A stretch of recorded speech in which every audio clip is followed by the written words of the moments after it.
Hi, I'm coming to you live from my craft studio at home. This is the room that I do most of my paper crafting and things like that in. I have a different painting studio, but we'll work in there a different day. Today, most of the things that I want to show you for the project, it's a make-along project, and this coming week I would like you to get all your supplies and everything together and work on this, and then next week on Thursday, and I'll give you some reminders, I'll be going live and we'll be doing this mixed media project together. It's an 11 by 14 canvas, and it'll have a mixed media sort of a paper background. I'll discuss that with you in just a moment. And then we're going to use paintbrushes and palette knives to paint a girl on there, and it's really cute. The one that I'm going to be making will be for my granddaughter Jules' room, so I'm choosing colors for that, even though I'm wanting to choose my favorite colors. I'm going to try to choose more of her favorite colors, and the one that you paint can be resemble you, or you as a child, or someone else that you'll ever care about, or any other whimsical figure that you decide to do. It's going to be a lot of fun. There's no charge for it. I did post a small video earlier that I made at Dollar General picking up some supplies. The canvas that I'm about to work on now I got there, and I also posted a supply list with some links to some products on Amazon, so if you have Prime or whatever, you can just order everything on there at once and get everything in and have it together. But I wanted to show you that you can just run and pick up some things at the Dollar Tree and Dollar General. You don't have to break the bank in order to participate in this, but we will have more projects throughout the year. I'll try to come on and do at least one a month where we can work together and learn some new techniques and do some fun things. But I'm going to show you around how I selected some of the products that I'm going to use, to where you can, maybe it'll spark something in your mind to where you can just grab products from your house and not have to go and buy new things. So let me see if I can switch this around, and this is kind of crazy. I'll show you in a minute what I've done for when I start doing the part with my hands. I have a selfie stick taped to my lamp, so hopefully that'll work to where it'll point down over my work surface, because this is not where I usually work, so I don't have a camera pointing down over it, but we shall see. Let's turn it around. Okay, this is my scrapbook paper. So you can get these books of paper at Walmart, at Michael's, Hobby Lobby. They put them on sale 40% off all the time. What's Joann's? I've got some of them at Joann's, Walmart. You can pick it up anywhere. It doesn't have to. You can get loose pieces. These are often 10 for $1. They run specials on those at places like Hobby Lobby, so you don't have to spend a lot of money. So they run the books like this for $5. I got a lot of these at Tuesday Morning. Those are like $4.99. You don't have to break the bank on this, but this is where you're going to get to select the colors that are going to be the background of your project. I personally keep solid color papers here, and when we start talking about designs, there's also things like this. These are old pictures that used to hang in my living room, and then I decided to use the frames for something else. So we could cut these flowers out. These are great leaves to cut out, and different elements that we'll be able to use on our project. Let's see, I keep things organized. Somewhere in here is a container with 10,000 buttons that I wanted to show you, but I can't find it. But buttons would be a really good thing to get together to go on this project as well. If you have any buttons laying around that have came off of old things, it's fun to reuse those. We'll be using stamps in some projects later on. If you have some stamps, you'll get some good use out of those. That's where I keep some scrapbook albums and things like that. But ribbons and stuff we'll be using as well. This is my travel bag. I actually carry one with me whenever I vacation, so some of this stuff just came out of my travel bag. But napkins, I got all of these are still out because I just got all of those at Tuesday Morning. My best friend and I went to the one in Beaumont the other day. Hi Kay, if you're watching. These are some old projects. That's one that Jewel did for me, the one with the heart in the middle, and that's where I was trying some watercolors on that one. But those things can also be torn out or cut out to be used. Let's see, I can probably hold this for a little while. This is the scrapbook book that I'm going to be using out of. Let's see, this one was $4.99 at Tuesday Morning, and so you get a variety of different colors of paper in there. I've already gone through, I'm going to move that to the side. I've already gone through and selected a lot of different colored papers, but I wanted to show you also, if you have things like this that are embellishments. This is some 3D stuff. They have, this one's from Tuesday Morning, but they have that kind of stuff at the Dollar Tree. Napkins you can get at the Dollar Tree, or just some that you have left over. The link that I put in the supply list has Liquitex. Those set of paints are about this size. That was my first set of where I got a whole set. Now I mostly mix my colors, but it's nice to start out with a set like that. But you can see here I brought in a variety of different brands and tubes and things. It doesn't have to, these are my latest acquisition. This is a little bit more of an expensive brand, and I don't use the liquids very often, but I'm wanting to learn to try. So I bought myself a set of those. This is my travel cup. So if we ever are working with a travel cup, this is what you would use. But this is my water cup that I use at home, and I always use the same one. But clear gesso, that's another thing that's on the list.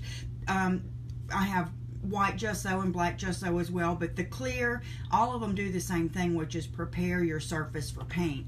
And because we're going to be tearing up these papers, and you can use a matte, medium, or Mod Podge. You can get Mod Podge wherever, Walmart it has it. And because we're going to be using that, this paper will be highly absorbent to the paint. It's just not going to look as good as we want it to look. So if we put a coat of gesso over it, it's going to make it be a prime surface like this was to begin with on the canvas. And you can, if you just can find the white, I'm sure they have the white at Walmart, but if you look on the list, the links I gave you, it's going to be to this one, the clear.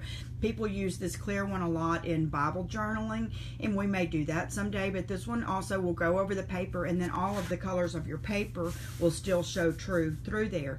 But we are going to go over part of the paper with some white paint or some white gesso, whatever we have, later on in the process as well. So if you can only find white, that will be fine too. It's still going to look very good. I don't want you to feel like you have to have just certain things to make it look good.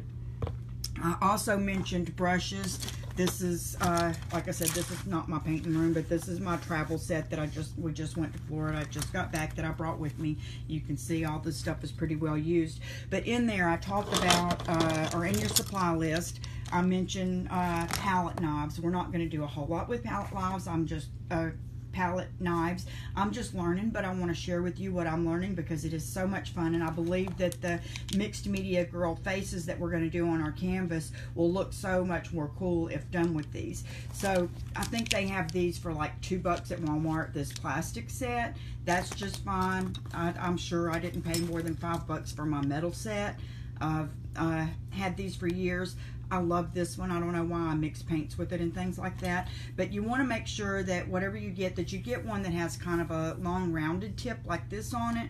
And you're also going to want to make sure that you get one that has a, that one's dirty, has paint on it, a pointy tip like this on it, because we're going to be doing things like the hair and possibly the eyes and things like that. We might do that with the brushes, but we'll probably do that with these palette knives. But see, these plastic set, that comes with those too. This is a cool one. I've used it just as well.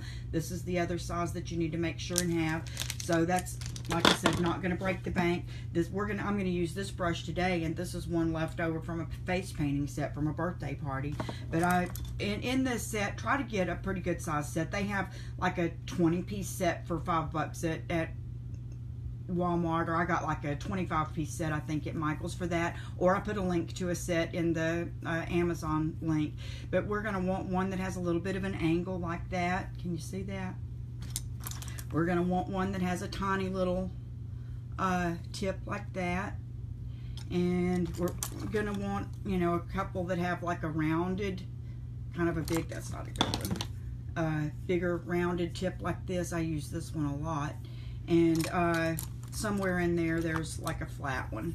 We'll probably use this, because if you don't get the palette knives, you can use these brushes, and we'll use the brush like a palette knife, and you'll still be able to do the project. So, like I said, I don't want you to feel like you got to go out and spend a whole lot of money on this, because you can use things you have around the house. I'm going to try to continue to hold this a minute and see if we can do it this way. The other thing I wanted to show you about the napkins, because we are going to go ahead and work on this, is that you need to peel them apart. All the napkins have a backing on them, and oops, didn't rotate my phone, but peel your napkin apart, and then we're going to just tear off pieces of this. I don't think I'm going to try to get my phone up here in the thing now. Let's see. Let's see if this works. And I apologize for right this minute if it's not, but I'm doing my best. Here I am again, trying to work with my, and whoever's hanging in there with me, I appreciate you. Let's see. That may or may not work. Eek. That's not wanting to work. Just give me another minute or two. I've got one of those doohickeys on the back of my phone that, turn the whole thing, that, supposed to make it stand up, and it doesn't want to go on the selfie stick. Okay. Wherever you keep extra materials and things like that, this is other things that you can use. Get some kind of piece of lace or ribbon. I don't know if you can see that good. This is just a bunch of junk, just different scraps of lace and ribbon. That's another thing that looks good on a mixed media project. Like I said, somewhere around here I've got 10,000 buttons of every color that I've collected over the years. That's another good thing. If you have pattern pieces, if you're a seamstress, or just old books, just tear a piece out, tear a piece up, and we're going to just glue that down. The same thing with this napkin. I'm not trying to get any kind of neat edge on it. I think Jules going to love this color, so I'm probably going to use a couple of pieces of this napkin. But I'm also wanting to see if it has a third ply, so that's something you have to be careful with the napkins. Sometimes they have a third ply, and if you don't pull that off too, I'm not going to use this book on Jules, but I would on mine. So that's something you can use if you're making a more adult version. But on your napkins, you need to be down to the 1 ply, because once we glue that on, it would glue through there and then have a bubble through and a wrinkle, which is not a bad thing, but you may want to do without it. And the same thing with this paper. These are the colors of her bedroom. This paper's pretty thick, but I'm just going to tear off a piece and I'm going to glue it down. And if you want, this is not necessary either, but I'm probably going to do something. I love this. This came in one of the scrapbook things, and it's probably backwards, but I'm probably going to cut out this one that says, "You make me happy." We'll be able to stamp words, paint words, tear words out of a book, type them up on your computer and cut them out and put them down one by one. That's going to be part of the personalization of the project that we do at the end. Other things besides paper that you can use, this is just some kind of scrap. I don't know what it is, but let's see what we have here. This is washi tape. You can use washi tape or other old ribbons and things like that. Just tear out a piece and put on there. Let's see. That's just more loose papers like this. Oh, this is, if you have mixed media pieces, metal things, old earrings, anything like that will stick on. This is something else I got at a garage sale the other day. I don't intend on playing Scrabble, but these would be really cute. I may, on this, if they have the letters for it, there's the E, I may spell out Jules' name and put that on here. That'll just be something that comes as an individualized part of the embellishment. This is an old set too. They're very dark, you can tell.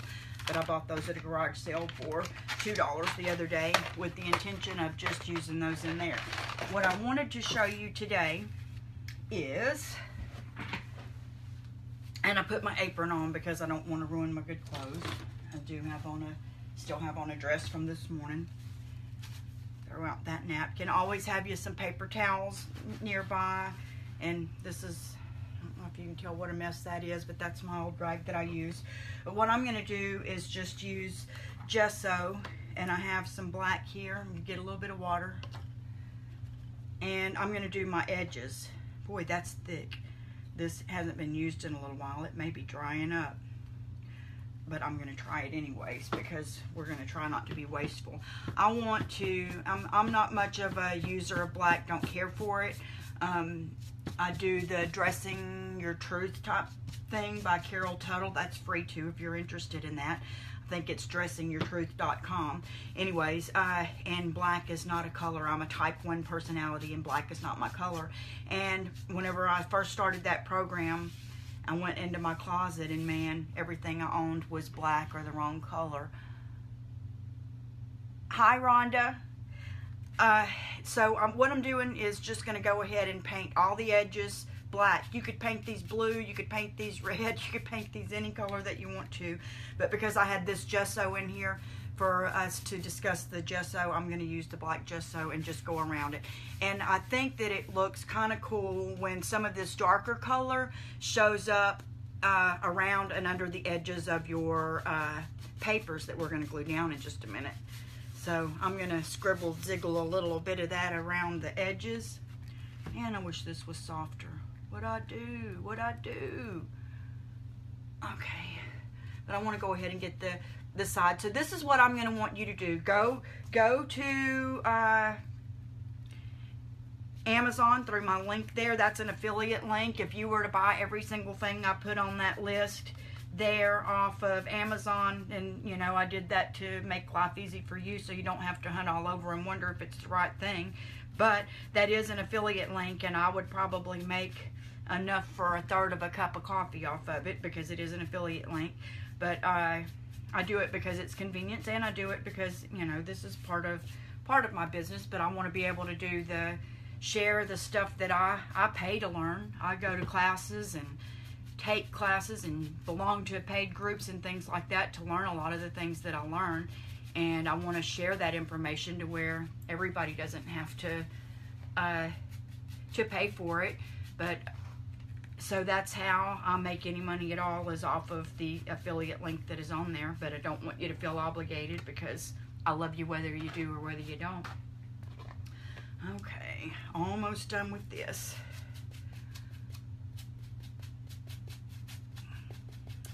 If I had used paint, it would have went on a little more smoothly, which would have been nice in this instance. But you don't always have to do things the nice, easy way. Sometimes you just want to do things the difficult way, just because why not?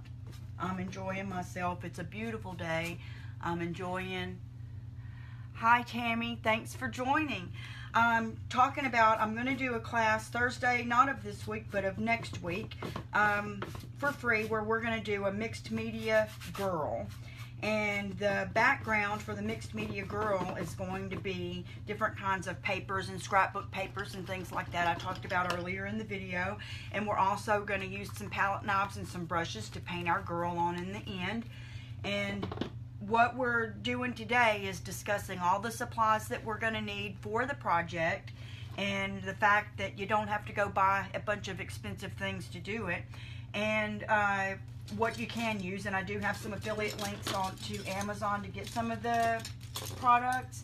And let's see, I don't have the brush that I want to use. Let's see what I do with that long one.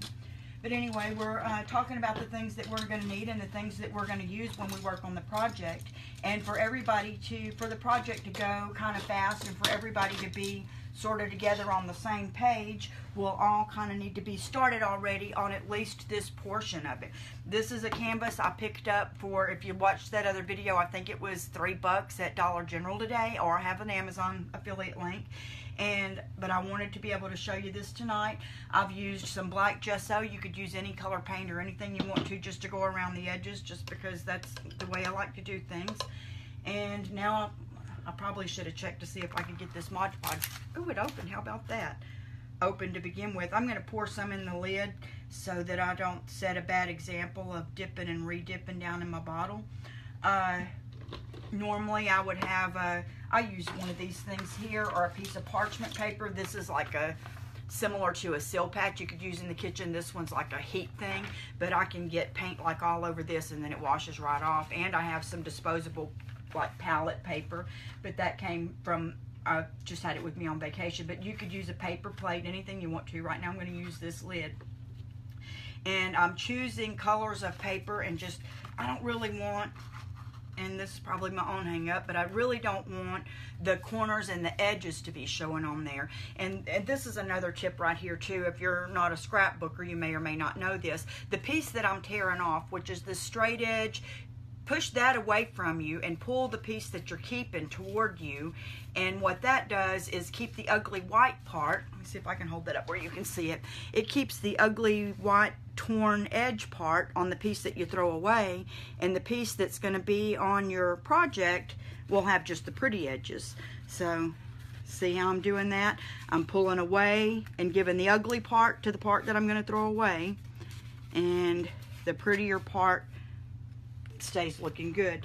And there's going to be no rhyme nor reason to how this goes on my thing here. I'm going to leave some of this gesso on the edge. I'm just praying that it's not too wet and that I'm not just fixing to get black all over the front of this, since I did it that way.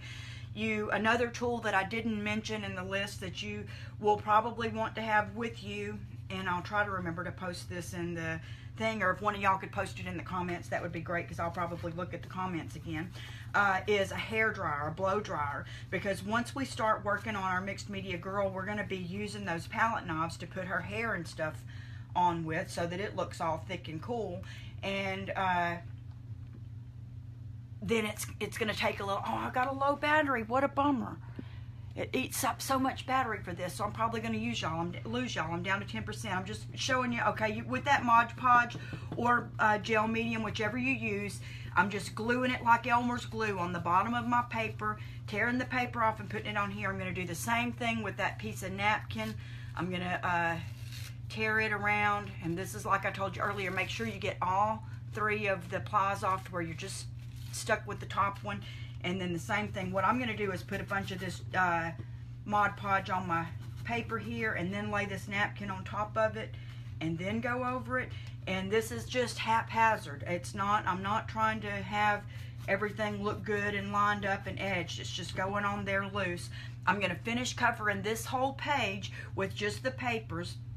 And that's what I would like you to do before this week. I'll come on this Thursday, show you this one, give you any more tips that I can come up with. And then next Thursday, before then, we'll set a time to where everybody can get together, and we're going to paint our mixed media girl on here, and it's going to look stinking cute is what's going to happen. So go out and get yourself some paper, scrapbook paper, napkins, whatever you can find. Look at the list and go to the dollar store, Walmart, or follow my Amazon link and get the paints. Get yourself a cheap set of brushes, some palette knives, and go to town having a good time working on this mixed media project. We are really going to have a good time, and you're going to be proud of what you made afterwards, and I appreciate you. Thanks. Bye.